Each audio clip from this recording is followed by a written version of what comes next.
রাতের বেলায় যখন তিনি বাহ্যিক জ্ঞান শূন্য হয়ে বসে থাকেন, তা দেখে আমার ভয় কেন করে?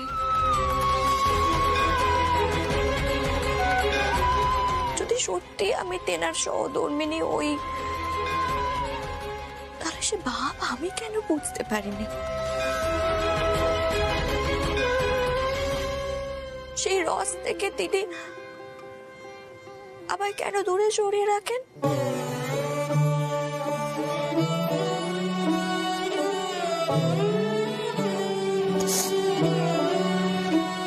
ঠাকুরের কাছে দিন রাত আমি এই প্রার্থনা করি জানো, যাতে আমি তেনারে বুঝতে পারি।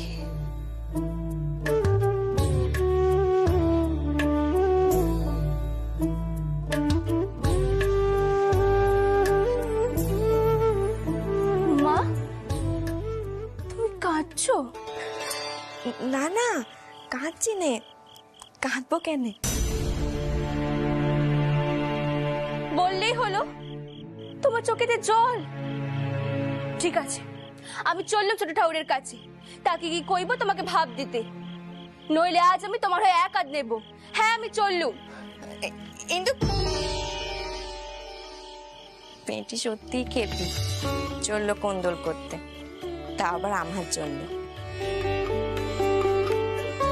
আমার জন্য লড়াই করার মানুষও আছে তাহলে?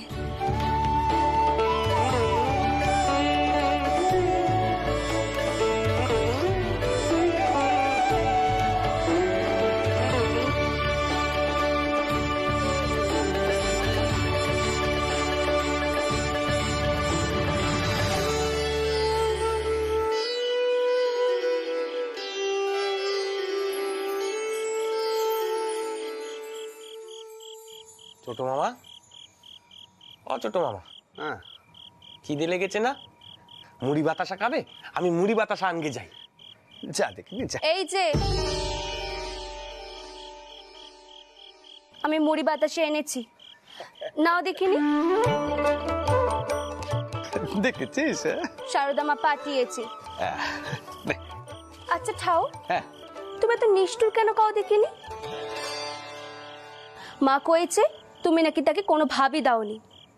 ও মা, ও কি কথা ইন্দু দিদি? বাপ কি আবার দেওয়া যায় নাকি গা?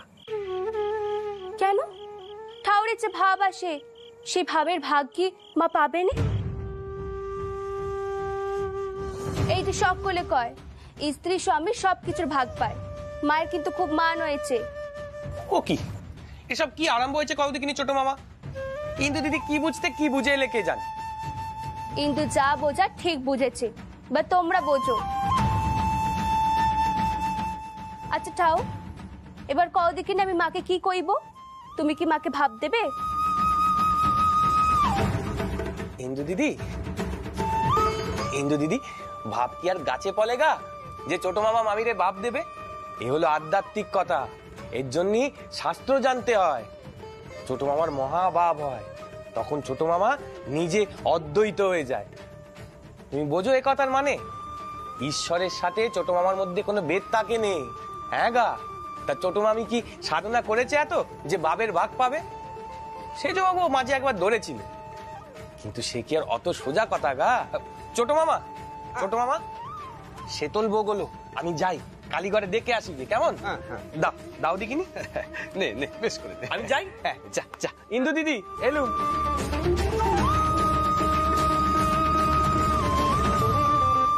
ও দিদি, ওরে ওরে, শোন শোন শোন, যাস নে।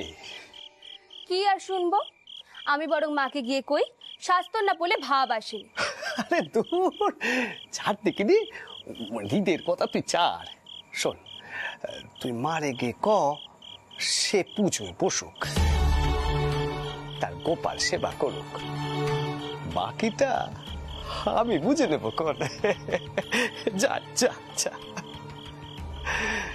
কি কইছো তুমি ছোট ঠাউর? মায়ের ইচ্ছে পূরণ হবে?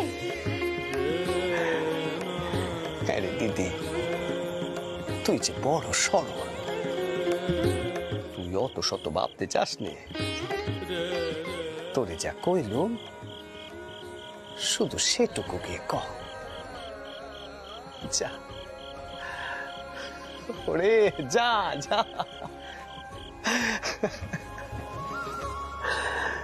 জয় মা, জয় মা, জয় মা।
জয় মা, জয় মা।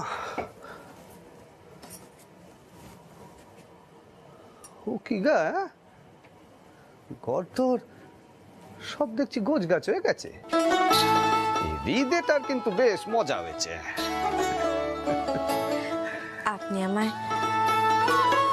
এইটুকু সেবা করার সুযোগ দিচ্ছেন, এই অনেক। তা কইছিলুম কি আপনি কালীগড়ে যাবেন নাকি আর্নিকের ব্যবস্থা এখানে করে দেব? না, এখানে ব্যবস্থা করো, দেখে নি জব এখানে সেরে নি আগে। বেশ।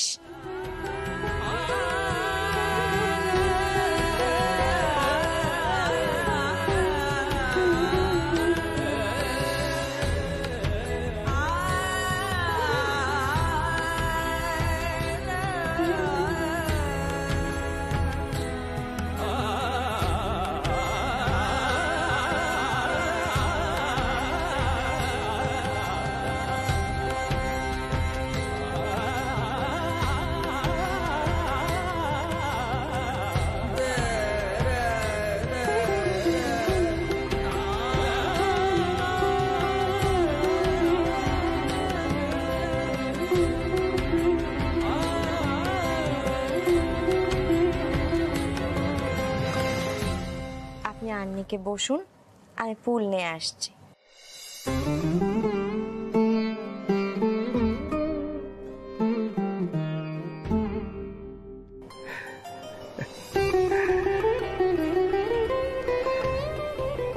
জয় মা, জয় মা, জয় মা।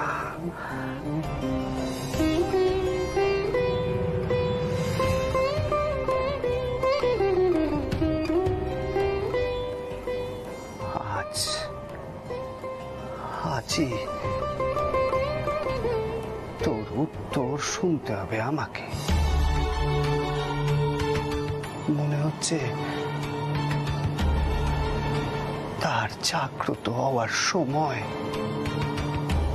এসে পড়েছে। দেরি নেই আর, সে যে হয়ে উঠবে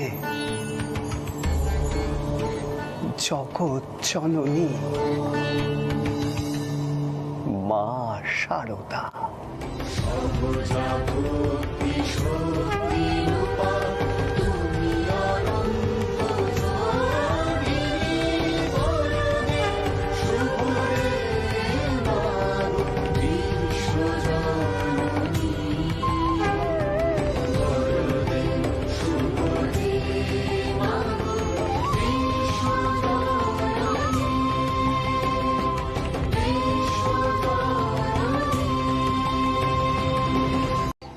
মা, প্রতিদিনই তোরে দর্শন করি মা, থানে থানে ঘুরে বেড়াই, কত পুজো করি, তা আমার বংশটা রক্ষা করার ব্যবস্থা করো মা।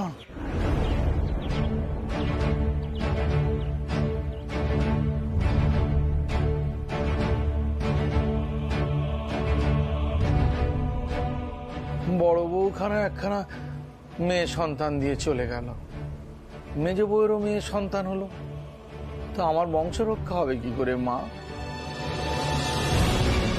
এত কারবার, এত বিষয় সম্পত্তি কে দেখবে? এই যে এত প্রাণপাত করে রোজগার করছি, কার হাতে দিয়ে যাব মা, কার হাতে?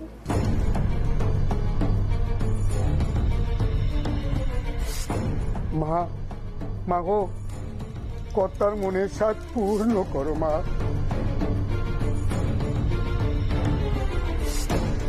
হ্যাঁ রে ক্ষীরোদ, শুনেছি মা নাকি খুব জাগ্রত। আগে ঠিকই শুনেছেন কর্তা, মা ভবতারিণীর কাছে মন থেকে যে যা চায় তার সমস্ত স্বাদ পূরণ করেন। দুবেলা নিষ্ঠা ভরে পুজো হয় কিনা? বলছি মা, কথা কি অঞ্জলি দেবেন? না না, আমি আমার খেয়ে এসেছি, সে আর একদিন হবে। বলছি মনোবাঞ্ছা পূর্ণ হবে তো? নিশ্চয়ই হবে কর্তা, নিশ্চয়ই হবে। আসলে মা জাগ্রত হন পুজোর জন্য। নিষ্ঠা ভরে পুজো করলে সেখানকার প্রতিমা জাগ্রত হয়ে ওঠেন। সরো দেখিনি, সকলে সরে যাও গো, সরে যাও, সকলে সরে যাও, আমার জায়গা করে দাও, আমার মায়ের কাছে যেতে দাও। মা, জয় মা, জয় মা, জয় মা। আমার নতুন করে মায়ের পুজো করতে হবে। আজ আমার মায়ের কাছে নানান প্রশ্ন আছে।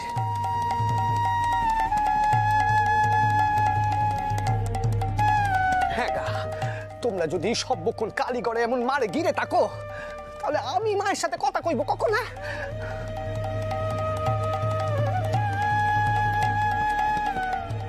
মা,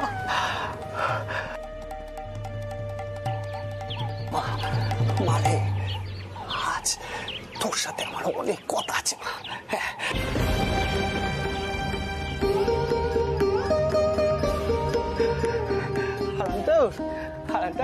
কইছিলাম যে কি মিষ্টি আছে গা? মা, মা যে আজ বড় মিষ্টি খেতে চাইছে।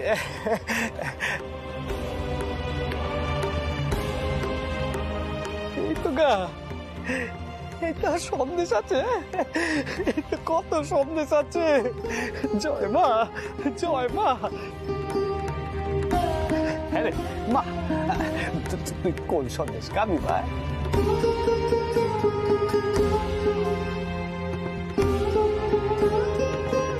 এইতে না, এইতে কোনটা খাবি কয়?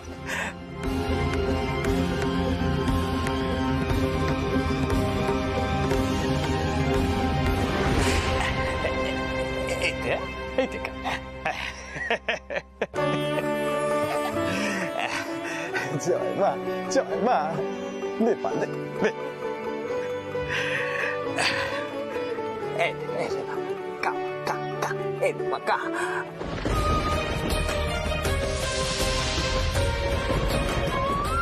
কি হলো? ও মা, তুই যে তোকে কইলি তুই মিষ্টি খাবি? কাটিস নে কেন? ওটিতে থাকুন, তোমার মামা আবার খেপেছে মনে হয়, এখনই পাগলামি শুরু করে দেবে।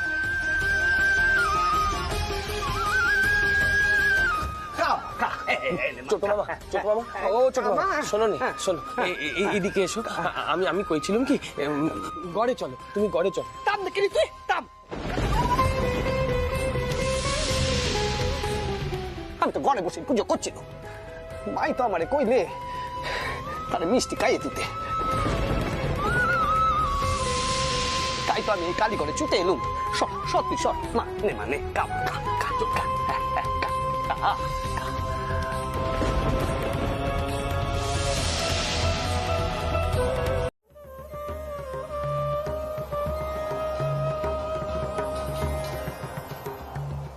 মা, মারে জেগে ওঠ মা,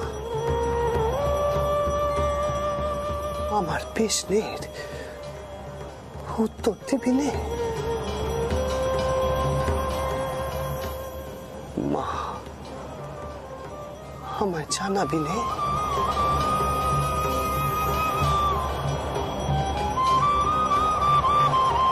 তার জাগ্রত হওয়ার সময় এলো কিনে।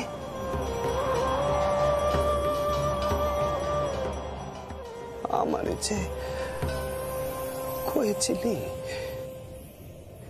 সে আমার শক্তি স্বরূপিণী হয়ে থাকবে,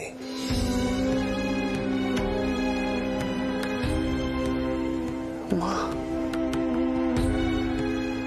তার সেই শক্তি কবে জাগাবো আর?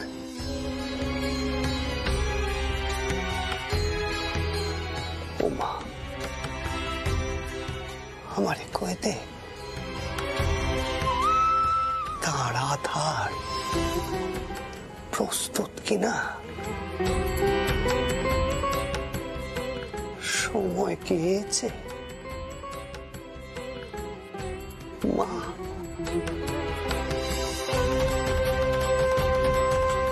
কয়ে দে আমারে, অমন চুপ করে কেন আছিস মা? ও মা, ক আমারে ক মা, আমার প্রশ্নের উত্তর দে মা, মারে।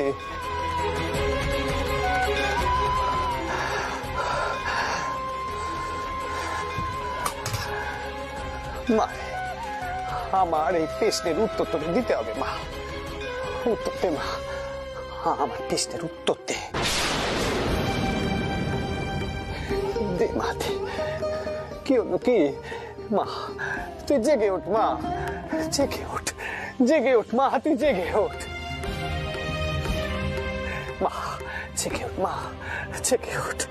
জয় মা, জয় মা, জেগে ওঠ, জেগে ওঠ মা।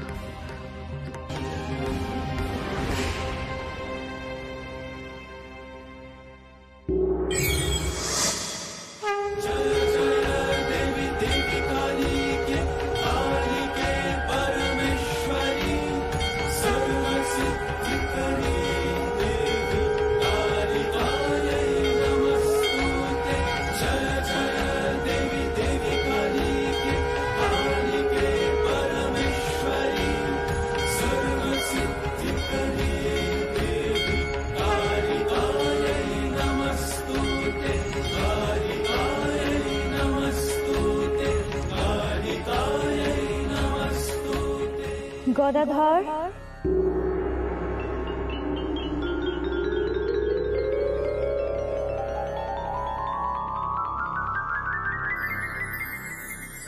মা,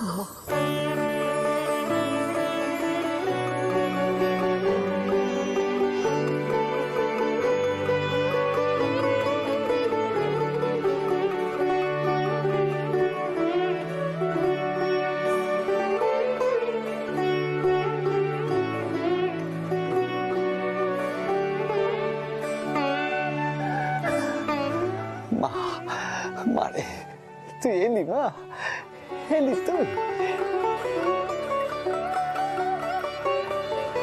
ও মা, আমারে তুই পথ দেখা মা, ও পথ দেখা। আগামী অমাবস্যায় হলহারিণী কালী পুজোর দিন গদাধর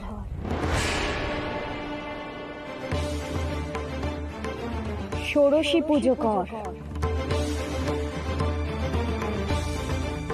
তোর শক্তির জাগরণ হবে সেই দিন।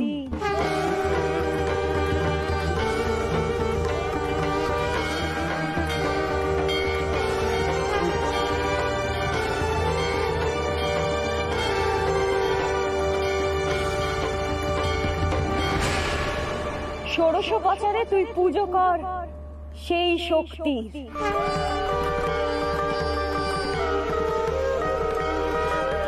কল্যাণ হোক। জয় মা, জয় মা, জয় মা।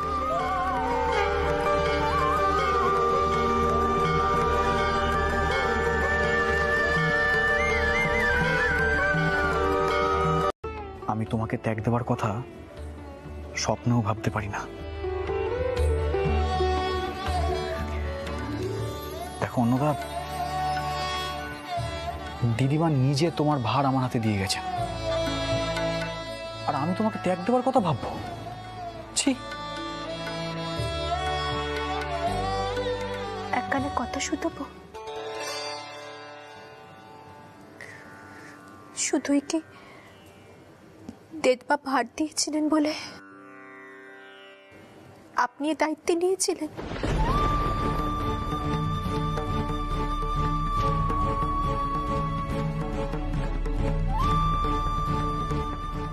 পশ্চিম থেকে ফিরে এসে দেখছি অন্নদা রানী বেশ কথা বলতে শিখেছে।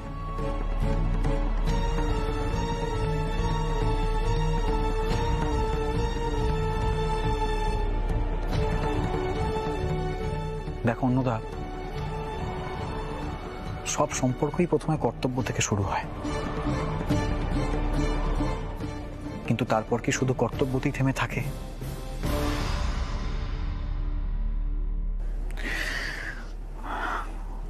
আমি তো ফিরেই এসেছি। এবার তোমার সব অভিমান, সব অভিযোগ আমি দূর করে দেব। তুমি দেখো।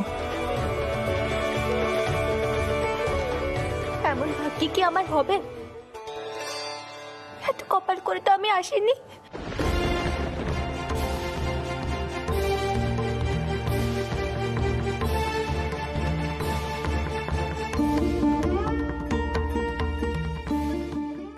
এতটা মান করেছিল,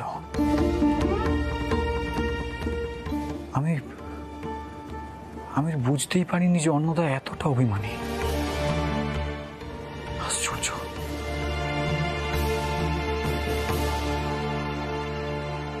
ওহো, দ্বারিকা বাবু, গেল বছর পাটের কারবার মানে রপ্তানিতে বেশ খানিকটা ক্ষতি হয়েছে দেখছি। তা কয়েকটা আড়ত আমাকে বিক্রি করে দিন।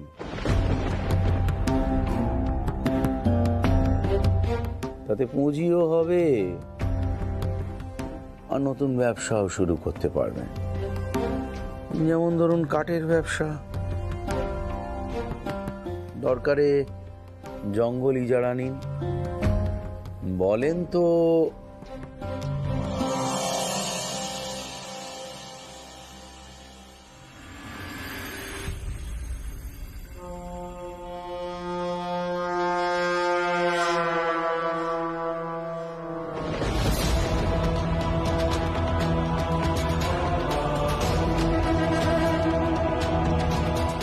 ইন্দু, চাটা এখানে রেখে দিয়ে যাও, আমি তৈরি করে নেব।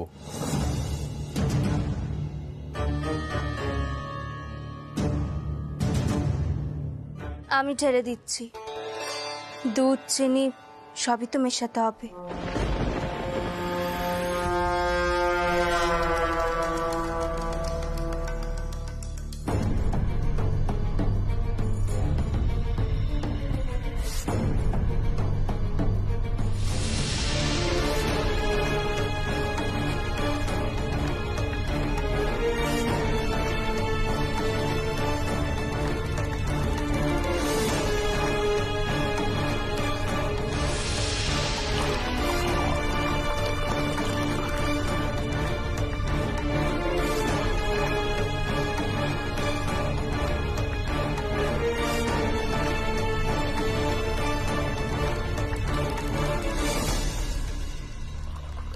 এসব সাহেবি কায়দা কোথা থেকে শিখলে?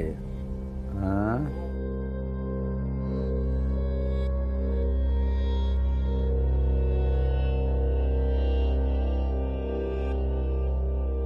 আগে কর্তামশাই আমাকে যার কাছে লেখাপড়া শিখিয়েছেন তিনি আমায় এসব শিক্ষা দিয়েছেন। আমি তো তোমাকে বললাম এখানে রেখে দিয়ে চলে যাও, আমি তৈরি করে নিচ্ছি। যাও এখন এখান থেকে।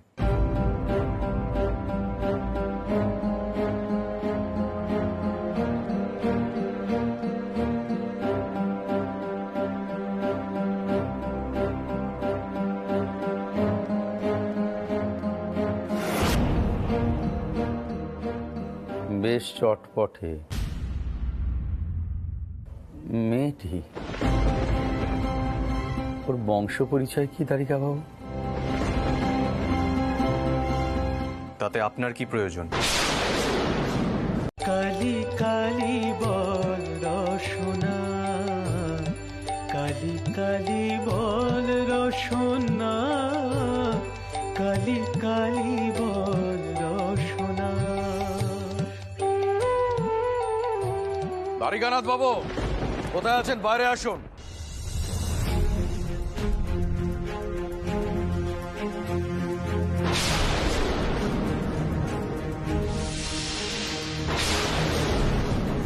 কার গলা?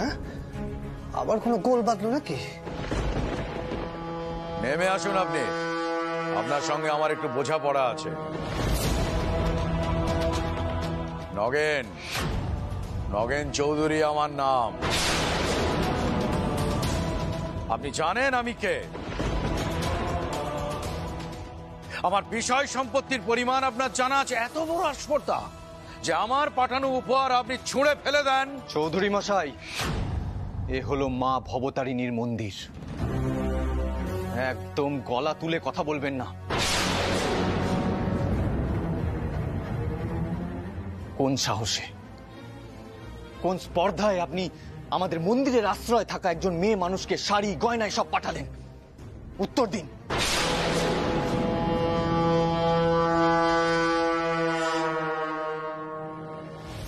আপনি একটা বিয়ের প্রস্তাব আমাদেরকে দিয়েছেন, সেই প্রস্তাবকে আমরা মেনে নিয়েছি। দিন উত্তর। শুনুন দ্বারিকা বাবু, নগেন চৌধুরী যদি মনে করত তাহলে ওই মেয়েকে লেঠেল দিয়ে এইখান থেকে সোজা তুলে নিয়ে চলে যেত।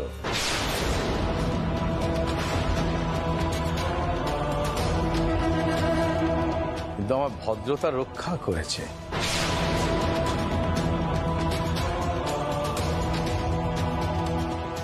আর সেটা শুধু গণেশ বাবুর কারণে। গণেশ, পেছনে দাঁড়িয়ে আছিস কেন? এগিয়ে আয়, এই লোকটিকে আমার চোখের সামনে থেকে বিদায় কর এই মুহূর্তে, এক্ষুনি।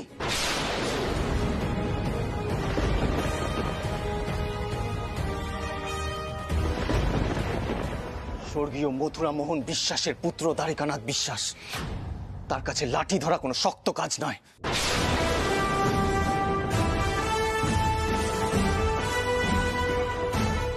আমাকে যেন কেউ লেঠেলের ভয় না দেখায়। চৌধুরী মশাই, সাহস থাকলে ডেকে পাঠান আপনার লেঠেলদের।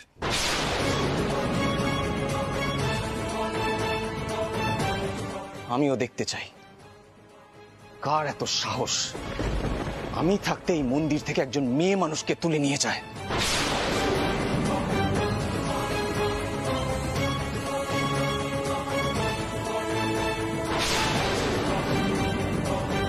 কে আছো? আমার লাঠি আনো। বটে, এত বড় স্পর্ধা। তাহলে তো আমাকেও আমার শক্তি দেখাতে হচ্ছে। কিরত, দ্বারিকা, কি কি করছিস? কি মাথা ঠান্ডা কর। রাঘব দাদা, তুমি দ্বারিকাকে একটু সামলাও দেখি। দ্বারিকা, গণেশ, নগেন বাবু, আপনি চলুন আমার সঙ্গে। গণেশ বাবু, আপনি জানেন না আপনার ভাই আমাকে কি পরিমাণ অপমান করেছে? না, আপনি জানেন না।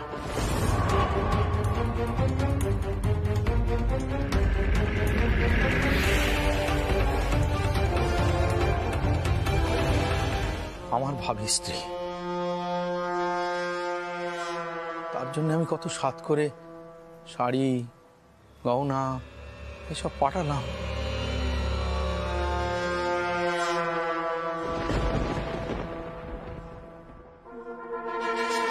শেষে উনি কর্মচারীদের সামনে ছুঁড়ে ফেলে দিলেন। এত বড় আসপর্দা! দারিকা, দারিকা, এসব কি কাণ্ড বলো তো? রাঘব দাদা, এই লোকটিকে আমার চোখের সামনে থেকে সরাও রাঘব দাদা। আমার কিন্তু মাথার সত্যি ঠিক নেই বলছি। কোন হিসেবে উনি ইন্দুমতিকে নিজের সম্পত্তি মনে করছেন? ইন্দুমতি আমাদের মন্দিরে কাজ করে, ওর দায় দায়িত্ব সব আমাদের। আমি তো স্পষ্ট এই কথা সকলকে জানিয়েছিলাম। তেজ বরের সাথে ইন্দুমতির বিবাহ হতে পারে না। দারিকা, শান্ত হও। তুমি দারিকাকে এখান থেকে নিয়ে যাও। মাসিমণি, আমি কতবার দারিকা, তুমি যা করেছো সেটা আমরা শুনে নিয়েছি। এবার আমাদের যেটা মনে হবে আমরা সেটাই করব। যাও এখান থেকে।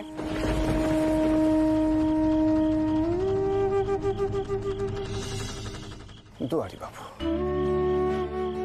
এমন অস্থির নয়নে যাও, যাও দুয়ারি বাবু। দারিকা, দারিকা, এসো, এসো।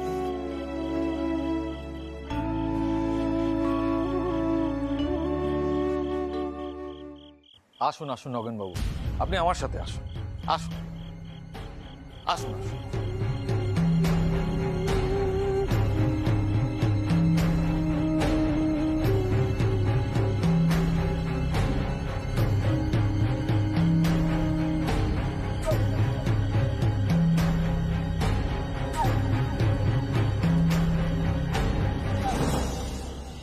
বউরা, তোমরা এখান থেকে যাও, আমার ইন্দুর সঙ্গে কিছু কথা আছে। কি হলো, যাও।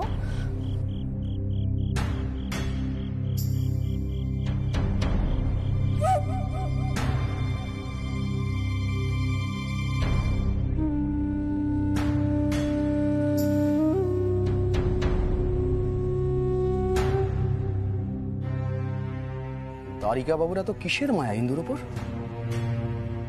ওকে সাবধান হতে বলুন। মেয়েরা কিন্তু মোহিনী মায়া জানে, আর এই মেয়ে কিন্তু খুব সহজ মেয়ে নয়। ছি ছি ছি ছি ছি ছি, হারান ঠাকুর, এসব কি কথা কইছেন ইন্দু দিদি সম্পর্কে? হ্যাঁ হ্যাঁ, ইন্দু দিদি হাক ডাক করে, কপটদারিও করে, মেনে নিল। কিন্তু তাই বলে কেউ কি কোনোদিন কোনো বেচাল কিছু দেখেছে ইন্দু দিদির মধ্যে? না, তা দেখিনি বটে, কিন্তু জানো তো হৃদয় ঠাকুর, মেয়েদের এই এত পার গলা সেটা কিন্তু ভালো না। তামো দেখিনি, তামো তোমরা কি সব আলোচনা করছো তোমরা? এই বেলা বুঝি তোমাদের আরতিতে দেরি হচ্ছে না? চলো চলো দেখিনি, চলো সকলে কালীঘরে চলো, চলো। যত কুকথা, যত কুকথা।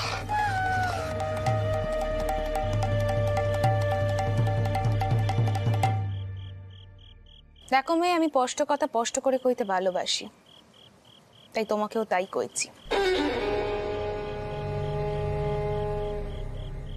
সামনে বড় করে কালী পূজা হবে, আর তারপরেই তোমার বিয়ে।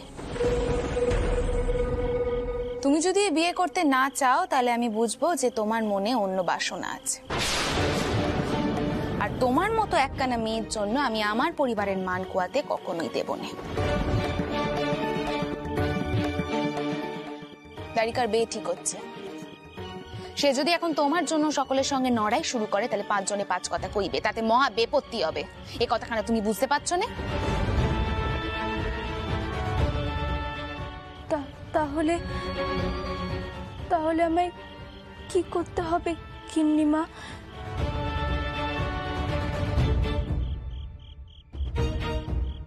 তোমাকে বিয়ে করতে হবে। আর এ বিয়ে তুমি কেন করছো সে বিষয়ে তুমি দারিকার সঙ্গে কোনো আলোচনা করতে পারবে না।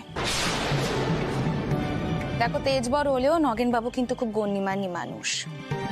ওনার কারবার এখন খুব ভালো চলছে। ওনার বাড়িতে গেলে তুমি রানী হয়ে থাকবে, তোমার দাস দাসী থাকবে। তুমি কখনো ভেবেছিলে এরকম বড় পরিবারে তোমার বিয়ে হবে?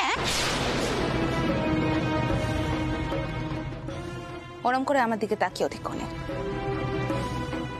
দেখো ইন্দু, তুমি যদি ভেবে থাকো জানবাজারের বাড়ির বউ হয়ে তুমি ও বাড়িতে যাবে, তাহলে সেই ইচ্ছে তোমার কোনোদিনও পূরণ হবে না। অন্তত আমি ওতে দেব না। বুঝতে পেরেছো?